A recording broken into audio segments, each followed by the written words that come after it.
Oh, ito po mga kababayan, oh. 10:40 PM ngayon ng gabi, Monday, July 8. Oh, ngayon lang nila pinatulo yung tubig. 10:40 PM na. Sabi daw, nag-brown out daw.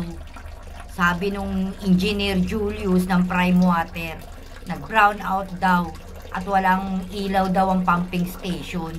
Oh, wala bang generator ang Prime Water? Hindi ba dapat ano yan? Mandatory yan dahil water service provider sila na pag ganyang halimbawang magkaroon ng brownout, hindi apektado ang tubig. Oh, at saka hindi naman nag-brownout dito kanina eh.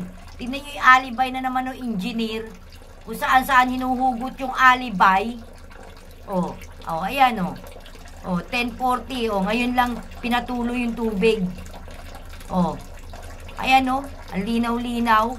Mali yung sinasabi ng engineer na naman, na alibay. Oh. Oh, yan ang ebidensya, oh.